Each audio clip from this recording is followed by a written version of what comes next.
Hi అండి. అందరికీ నమస్కారం. Welcome back to my channel. పిల్లలకి ఎంతగానో ఇష్టపడే ఒక స్నాక్ ఐటెమ్‌ని నేను చూపిస్తానండి. దీని పేరు ఆలు క్యారెట్ కట్లెట్స్ అండి.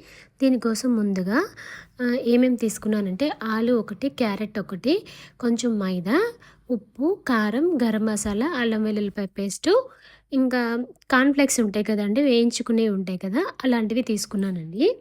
ముందుగా ఏం చేశానంటే ఒక 2 బంగాళదుంపలు తీసుకొని దానిని ఉడకపెట్టేసుకొని, తొక్క తీసేసుకొని స్మాష్ చేసుకోవాలండి మెత్తగా. బంగాళదుంపల్ని మెత్తగా ఉడకపెట్టుకోవాలి. ఉడకపెట్టుకున్న తర్వాత ఆ బంగాళదుంపల్ని మెత్తగా మెదుపుకోవాలండి. ఇలా మెదుపుకున్న ఈ బంగాళదుంపల్లోకి ఒక క్యారెట్‌ని తురుముకున్నాను. ఒక క్యారెట్ తురుముకున్న తర్వాత అది కూడా వేసుకుంటున్నానండి. క్యారెట్ తురుము వేసుకుంటున్నాను. తర్వాత దీనిలోకి ఉప్పు, కారం, గరం మసాలా, అల్లం వెల్లుల్లిపాయ పేస్టులు వేసేసుకుంటున్నానండి మొత్తం ఇవన్నీను. ఫస్ట్ అల్లం వెల్లుల్లిపాయ పేస్ట్ వేసాను. తర్వాత ఉప్పు, కారం, గరం మసాలా వేసుకుంటున్నాను. దీనిలోకి ధనియాలు, జీలకర్ర పౌడర్ కూడా వేసుకోవచ్చండి. నేనైతే వేయలేదు. ఓన్లీ గరం మసాలా వేస్తే సరిపోతుంది. గరం మసాలా కూడా వేసేసుకొని మొత్తం ఇవి వేసుకున్న ఏవైతే ఉన్నాయో అవన్నీ ఒకసారి మొత్తం కలిపేసుకోవాలండి. క్యారెట్‌కి పట్టేలాగా కలుపుకోవాలి మొత్తము. ఉప్పు, కారం, గరం మసాలా మొత్తం పట్టేలా కలుపుకొని చూడండి ఇలా ముద్దవుతుంది. ఇట్లా చేసి పక్కన పెట్టుకోవాలి. ఇప్పుడు మైదా తీసుకున్నాను కదా! ఒక 2 స్పూన్ల మైదా తీసుకొని దానిలో వాటర్ కలిపేసేసుకొని పక్కన పెట్టుకోవాలి. ఇప్పుడు కార్న్‌ఫ్లేక్స్ ఉంటాయి కదండీ! ఆ కార్న్‌ఫ్లేక్స్‌ని కూడా మనం చేత్తో ఇలా రబ్ చేస్తే గనక అవి చిన్న చిన్న ముక్కల్లా అవుతాయి. సరిపోతుందండి. లేదనుకుంటే గనక మనం పౌడర్ చేస్తే మెత్తగా అయిపోతాయి. అలా కాకుండా జస్ట్ ఇలా దంచితే సరిపోతుందండి ఆ కార్న్‌ఫ్లేక్స్‌ని. ఇప్పుడు ఆలు మిశ్రమం ఉంది కదా! దాన్ని చిన్న చిన్న సైజు ఉండల్లా చేసుకొని మన కట్లెట్స్ లాగా ఒత్తుకోవాలండి. ఎన్ని ఉంటే అన్ని మొత్తం 2 బంగాళదుంపలకి సరిపడినంత కట్లెట్ అంతా ఒత్తుకోవాలి. ఇప్పుడు ఏదైతే మనకి మిశ్రమం ఉంది కదా! మన మైదా మిశ్రమంలోకి దానిలోని ఈ కట్లెట్‌ని ఒకసారి ముంచాలండి.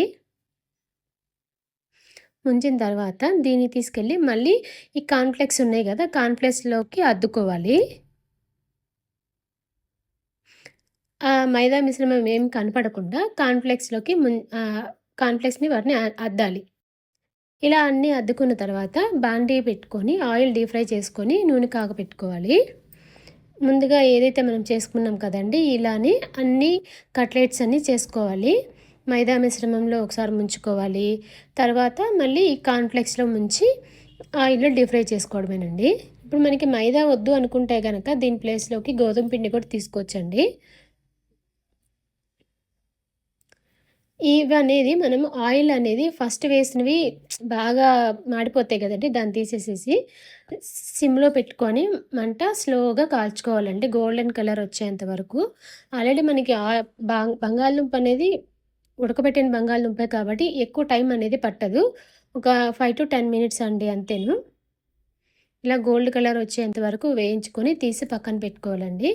ఇలానే మిగతా అన్ని కట్లెట్స్‌ని కూడా చేసుకోవాలి. మైదా మిశ్రమంలో ముంచుకొని, కార్న్‌ఫ్లేక్స్‌లో ముంచుకొని డీప్ ఫ్రై చేసుకోవడమేనండి. ఈ స్నాక్ అనేది చాలా బావుంటుందండి. స్నాక్ ఐటెమ్ అనేది పిల్లలు క్రంచీగా ఇష్టపడి తింటారు. పిల్లలు కానీ, పెద్దవాళ్ళు కానీ ఈవినింగ్ పూట వాళ్ళు వస్తూ ఉంటారు కదండీ! వాళ్ళకి చేసి పెట్టండి. చాలా అంటే చాలా బావుంటుంది. ఈ కట్లెట్స్‌లోకి మనం సాస్‌తో తింటే చాలా బావుంటుందండి.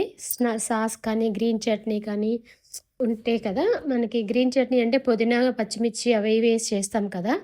అట్లా వేసి చేసుకొని ఆ చట్నీ కూడా తింటే బావుంటదండి దీనిలోకి. ఇలా అన్ని కట్లెట్స్‌ని నూనెలో వేయించి డీప్ ఫ్రై చేసుకోవడమేనండి అంతేను. ఇంకా తీసేసి వాటిని ఒక ప్లేట్‌లోకి గార్నిష్ చేసుకోవడమేనండి. సాస్‌తో తింటే చాలా బావుంటుంది ఈ ఐటెమ్ అనేది. బంగాళదుంప కాబట్టి ఒకరోజే నిల్వ ఉంటుందండి. 2 డేస్ అయితే ఉండదు మనకి. ఎంతో టేస్టీగా ఉండే ఈ ఆలు క్యారెట్ కట్లెట్స్ అనేవి రెడీ అయిపోయిందండి. మీకు కనుక ఈ కట్లెట్స్ చేయడం అనేది నచ్చినట్లయితే ప్లీజ్ లైక్ చేసి సబ్స్క్రైబ్ చేసుకోండి. అలానే సపోర్ట్ చేయండి. ఈ చూసారండి దీన్ని నేనేం చేశానంటే టమాటా కెచప్‌తో తింటున్నానండి అంతేను. చాలా అంటే చాలా పైన క్రంచీగా, లోపల సాఫ్ట్‌గా, మెత్తగా చాలా బావుంటాయండి ఈ కట్లెట్స్ అనేవి. మీరు కూడా ట్రై చేసి చెప్పండి. థాంక్స్ అండి.